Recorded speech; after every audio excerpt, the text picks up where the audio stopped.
Jack Thompson's world shifted once more that chilly November morning. Jack was used to getting up early as the single father of Maddie, a sassy 7-year-old girl. His life in a small Oregon town was both chaotic and lonely, with lunchbox packing and the never-ending battle with cereal spills. Jack had kept his heart under lock and key since the cancer death of his wife 2 years prior. He believed he had experienced all of life's love and sorrow. He was mistaken. On his usual route to Maddie's school that morning, Jack noticed a van on the side of the road with a broken-down engine. A frail, pale, clearly distressed woman was seated inside, clutching the steering wheel as if it were her only connection to the outside world. In the back, 2 young children no older than Maddie sat quietly, their eyes wide and tired. Jack pulled over without a second thought. "Are you okay, ma'am?" He gently knocked on the glass window to inquire. She was startled when she looked up and then collapsed on her side.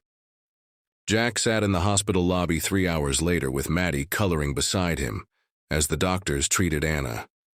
Ben and Lucy, her children, were too quiet for their age to be huddled next to a nurse. Pneumonia, severe malnutrition, and persistent exhaustion were the grim diagnoses. She hadn't eaten in a long time. Jack found out that Anna had recently been divorced, had been evicted, and had been living out of her van for several weeks while trying to find work. She was too proud to seek assistance and too desperate to continue. Jack made up his mind. He told the nurse that he couldn't leave them. Not right now. He brought Ben and Lucy home that evening. He assembled them with Maddie's extra blankets, split the last of his spaghetti, and worked on putting together old toys until midnight. Although not much, it was warm, safe. Anna wept when she awoke 2 days later.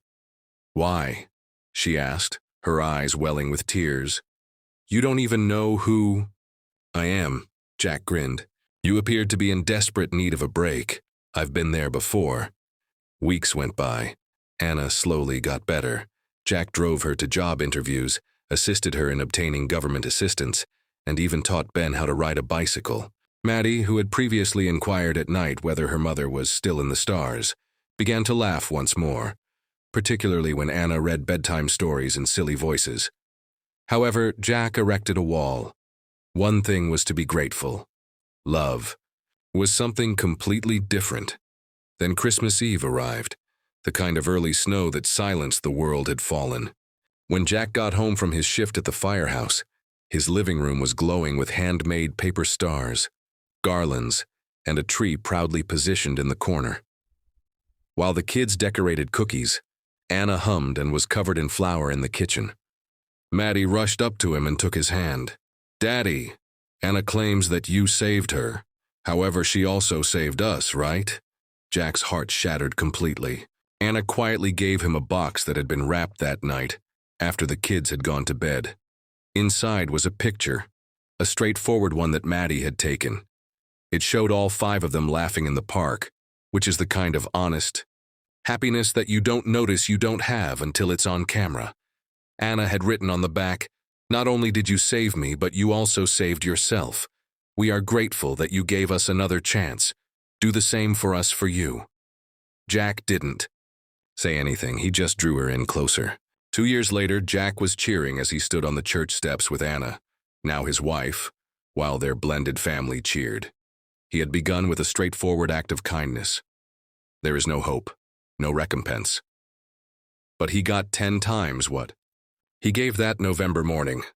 The little house on Maple Lane slowly changed as spring gave way to summer. What was once a peaceful spot that was held together by habit and grief became a haven of laughter, mismatched furniture, and the roar of children rushing down the halls. Jack found himself smiling frequently, usually for no particular reason. And the kitchen always smelled like something was baking, Anna's way of healing. Still, there were difficult days. Anna would occasionally wake up in the middle of the night from the burden of her past nightmares. Jack comprehended. On the porch, he would sit next to her and watch the stars in silence, wrapping his hand around hers to reassure her that she wasn't alone any longer. Ben gave Jack the nickname Dad out of habit one day.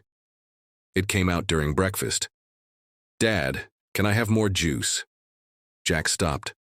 Despite the tightness in his throat, he poured the juice. They didn't say anything, but that split second stitched something indefinitely into place. Lucy became Maddie's shadow, once quiet and anxious. Playing dress-up, making forts, and even being sent to time out together for drawing on the bathroom wall were all things the two girls did together. Lucy shrugged and responded, "We wanted to leave a message," when Jack inquired as to why they had done it. "We love this house," was written in shaky pink marker on the sign. It was left there by Jack.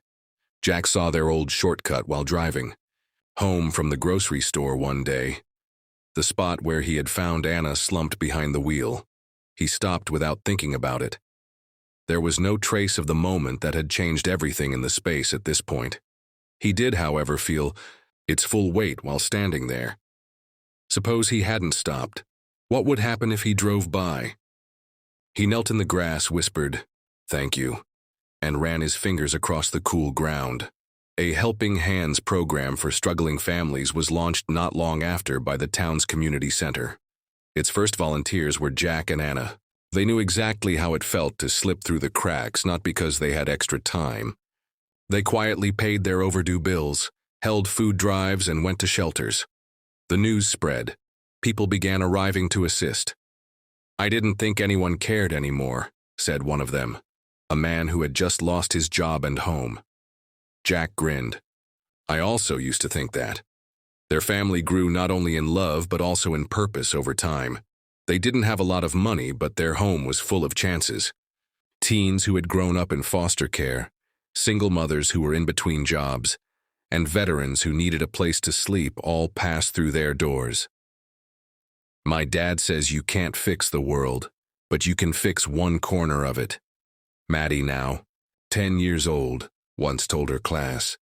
Jack and Anna would still watch the stars on that porch, hands clasped years later, when the children were grown and the house had a few more dents and a lot more stories. Their life was not perfect, but it was honest, full of scars, grace, and the quiet beauty of choosing love every day. Because there are times when you don't have to look for miracles. Anna found a letter in the mailbox with no return address, on a crisp evening in early autumn, as golden leaves fell like confetti from the trees. Although shaky, the writing was familiar. A brief note from an old neighbor from the apartment complex from which she had been evicted years earlier was contained within. "Your story appeared in the local newspaper. I've always wondered where you and the kids went. Back then, I was too afraid to help, but seeing what you have done gives me hope. I appreciate you showing me that it is never too late to care." After reading it 3 times with her hands slightly shaking, Anna handed it to Jack silently. After reading it, he gently folded it and put it in a wooden box in the hallway, where they kept important things. Their story had quietly spread beyond the town by that time. A piece about Jack's kindness and how it had grown into something bigger than they could have imagined was written by a local journalist. Donations, personal stories, and inquiries about how they could assist began coming in from other towns and even countries. Jack never quite knew how to respond to everything. He would inform them that I didn't do anything special. "I stopped the truck just now." He knew he was wrong, though. The truck hadn't just stopped for him. He had halted and observed someone. Despite the fact that the world had made that woman feel like she was invisible, he had demonstrated, "You matter." 5 lives had been rewritten by that one small action, and now it was quietly rewriting others. Jack would occasionally reminisce about that chilly morning, long after the kids had gone to bed, and the world had quieted down. When he pulled over, he had no idea that he had met the woman who would become his life partner. He had no idea that Maddie would have siblings, that his grief would be able to heal, or that one day the voices of people seeking shelter would fill his home. He only knew someone required assistance. That was sufficient. "You saved me before I could save myself," Anna once said to him, and Jack had simply responded, "You gave me a reason to continue." They discovered together that kindness not only changed other people, but also made the person who gave it better. It transformed pain into purpose, and strangers into family slowly, gently and quietly. They never had a fancy house. The fridge door squeaked no matter how many times Jack tried to fix it, and the couch was always stained with juice. But love was everywhere. In the crayon drawings that were taped to the fridge, in the extra dinner plates that were always ready to be filled,